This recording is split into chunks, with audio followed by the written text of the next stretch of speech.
Welcome to this video on dashboard formatting. You can download the exercise workbook to follow along in your own copy of Tableau.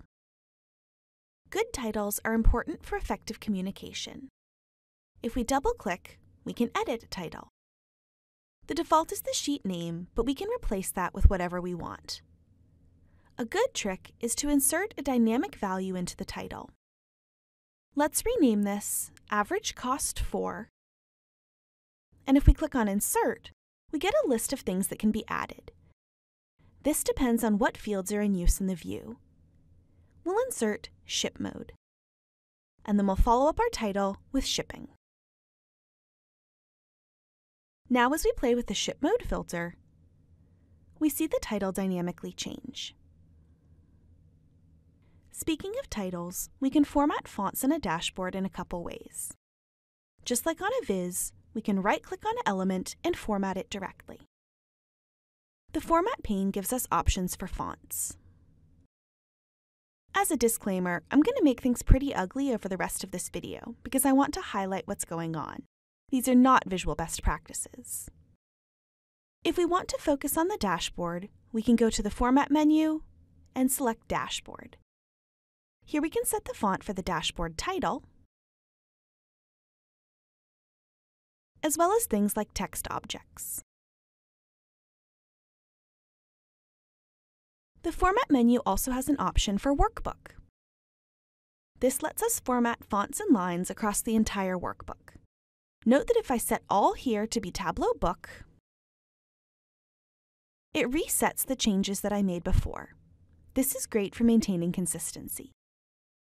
But let's go back to the dashboard formatting menu for a moment and discuss shading. Like fonts, shading is controlled at various levels.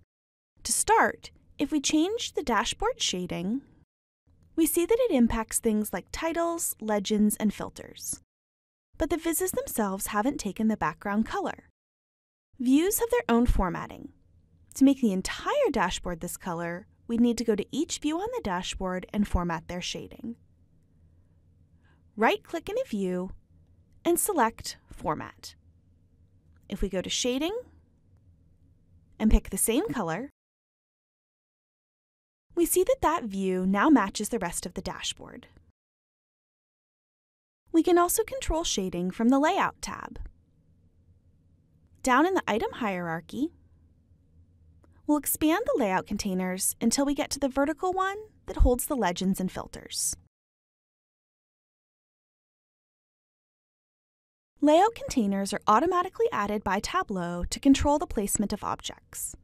For information about using layout containers as containers, check out the video on dashboard objects.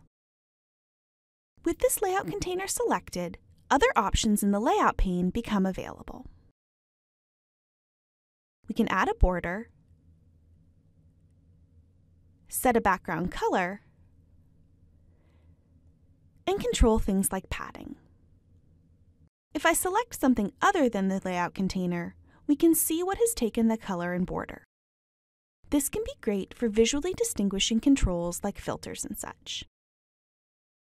If we select the layout container again, we also see options for outer and inner padding. With that border and shading on, let's see what these can do. If we click to outer padding, we can decide if all sides are equal or not and adjust the padding.